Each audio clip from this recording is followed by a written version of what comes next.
ଶ୍ରୀ ଜଗନ୍ନାଥ ହେଉଛନ୍ତି ସୃଷ୍ଟିର ଶ୍ରେଷ୍ଠ ଆଧ୍ୟାତ୍ମିକ ବିଜ୍ଞାନ। ସଦ୍ଗୁରୁ ହେଉଛନ୍ତି ସୃଷ୍ଟିର ଶ୍ରେଷ୍ଠ ଆଧ୍ୟାତ୍ମିକ ଶିକ୍ଷକ। ଯିଏ ଯେତିକି ମନ ଲଗାଇ ପଢ଼ିଲା ସିଏ ସେତିକି ଆତ୍ମଜ୍ଞାନର ଅଧିକାରୀ ହେଲା। 1997 ମସିହା କଥା। PTM ସବ୍ ନାଲ୍କୋରେ କାମ କରୁଥାଏ। ସେତେବେଳକୁ ଜ୍ଞାନ ବଳରେ ଅନ୍ୟର ଦୁଃଖକୁ ଯଥାସମ୍ଭବ ଲାଘବ କରିବା ପାଇଁ ସହଯୋଗ କରିବା ମୋର ଏକ ସାଧାରଣ ସ୍ୱଭାବରେ ପରିଣତ ହୋଇଯାଇଥାଏ। ଦିନକର ଘଟଣା, ଡିପାର୍ଟମେଣ୍ଟର HOD BPR ସିଂଘା ସାହେବ ମୋ ଆଗରେ କହିଲେ, ବୁଝିଲ ପ୍ରଧାନ, ମୁଁ ଗୋଟାଏ ସମସ୍ୟା ଭିତରେ ପଡ଼ିଯାଇଛି। କଥାଟି ହେଲା, ମୁଁ ଯେଉଁ କୁକୁରଟି ରଖିଛି ସେ ମାଂସ ନହେଲେ ଥରେ ହେଲେ ବି ଖାଇବାରେ ମୁହଁ ମାରୁନାହିଁ। ତା ପାଇଁ ଗୋଟେ ଲୋକ ରଖିଲି।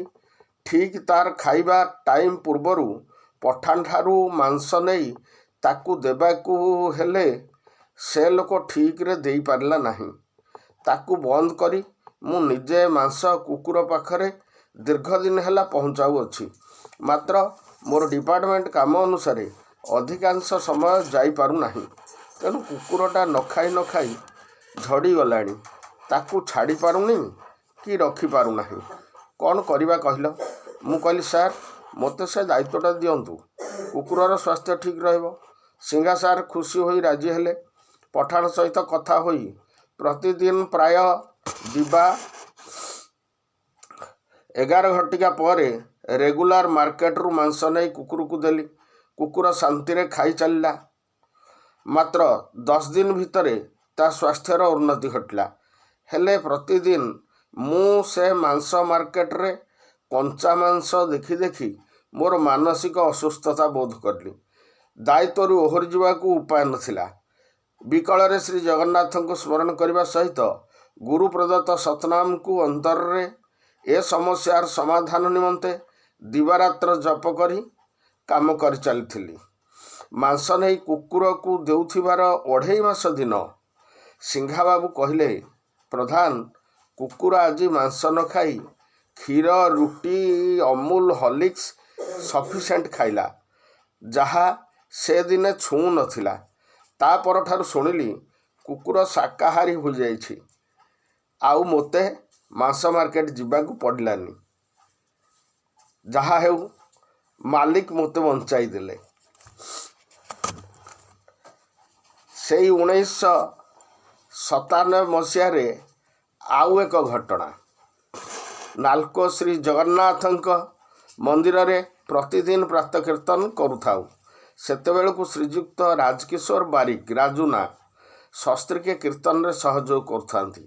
ଦିନେ ରାଜୁନା ମୋତେ କହିଲେ, ଆରେ ପବିତ୍ର, ତୁ ଯେଉଁ ଝଙ୍କଡ଼ ଯାଇଥିଲୁ ଆଉ ଥରେ ଚାଲୁନୁ ଯିବା। ମୁଁ କହିଲି, ମୁଁ କ'ଣ ଆଉ ସେମିତି ଯାଇପାରିବି? ଏବେ ଯିବାକୁ ହେଲେ ଝଙ୍କଡ଼ରେ ମାଙ୍କ ପାଖରେ ମୁଁ ଗୋଟିଏ ପାଲା କରିବାକୁ ପଡ଼ିବ। ତା ଛଡ଼ା 15ରୁ 20 ଜଣ ଲୋକଙ୍କୁ ମୋ ସାଥିରେ ନେବାକୁ ପଡ଼ିବ। ଏଥିପାଇଁ ଖର୍ଚ୍ଚ ମୋ ପାଖରେ ନାହିଁ। ଯିବି କେମିତି? ପରେ ଦେଖିବା। ରାଜୁନା କହିଲେ, ପରେ ନାହିଁ, ଏଇ ସପ୍ତାହ ଭିତରେ ଦେଖ, ଗୋଟିଏ ଦିନ ଠିକ୍ କର।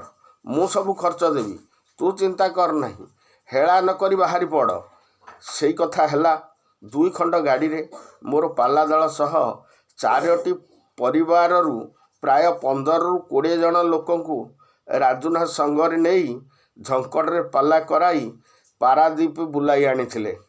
ଫେରିବା ବାଟରେ ଗାଡ଼ି ଭିତରେ ମୁଁ ଅନ୍ୟମାନଙ୍କୁ କହୁଥିଲି, ହରେକୃଷ୍ଣ ପଣ୍ଡା 1992ରେ କହିଥିଲେ, ତୁମକୁ ଦିନେ ବୁଢ଼ୀ ତାର ପିଠକୁ ଟାଣି ଆଣି ପାଲା କରି ଦେବ। ତୁମେ ଛାଏଁ ଛାଏଁ ଆସିବ। ସେଥିପାଇଁ ତୁମକୁ ଚିନ୍ତା କରିବାକୁ ପଡ଼ିବ ନାହିଁ। ତାଙ୍କ କଥା ସତ୍ୟ ହେଲା। ଆଜି ମୁଁ ଦେଖୁଛି ରାଜୁନା ଜଣେ ପୁଣ୍ୟବାନ ଲୋକ, ଯାହାଙ୍କ କଣ୍ଠରେ ସାରଳା ବିଜେ କରି ଅଶେଷ ପୁଣ୍ୟର ଅଧିକାରୀ କରିଛନ୍ତି। ମୋ କଥାକୁ ସମସ୍ତେ ନୀରବରେ ଶୁଣୁଥିଲେ। ଝଙ୍କଡ଼ରୁ ପାଲା ସାରି ଫେରିବା ପରେ ରାଜୁନାଙ୍କର କିଛି ସୁକର୍ମ ଫଳ ବୃଦ୍ଧି ନିମନ୍ତେ ଜ୍ଞାନଯଜ୍ଞ ଆରମ୍ଭ କରିଲି। ଏଥିରେ ଗୁରୁକୁଳ ପଦ୍ଧତି ବିନା ଅନ୍ୟ ପନ୍ଥା ନାହିଁ ନାମକ ପୁସ୍ତକର 2ୟ ଭାଗ ଲେଖି ରାଜୁନାଙ୍କୁ ପ୍ରକାଶିତ କରିବା ପାଇଁ ତାଙ୍କୁ ସମର୍ପଣ କରିଲି ଏବଂ ତାଙ୍କୁ କହିଲି, ରାଜୁନା, ଜୀବନରେ ତୁମେ ଯେତେ କାମ କରିଛ, ଏଇ କାମଟା ସବୁଠାରୁ ଅଧିକ ତୁମକୁ ଧର୍ମଦାନ କରିବ। ଏଇ ବହିଟି ତୁମର ଯେତିକି ପ୍ରଚାରିତ ହେଉଥିବ, ସେତିକି ତୁମର ପୁଣ୍ୟ ବଢ଼ିବ। ନିଜର ଶୁଦ୍ଧତା ବଢ଼ି ଚାଲିଥିବ। ବର୍ତ୍ତମାନ ଠାରୁ ମୃତ୍ୟୁ ପରେ ମଧ୍ୟ ରାଜୁନା ହସି ହସି କହିଲେ, ଦରକାର ପଡ଼ିଲେ ତୋ ପାଇଁ ମୁଁ ଜୀବନ ଦେଇଦେବି। ମୁଁ କହିଲି, ଗୋଟାଏ ମହାନ ଆତ୍ମା ହେବା ପାଇଁ ଚେଷ୍ଟା କର। ଜୟ ଶ୍ରୀ ଜଗନ୍ନାଥ।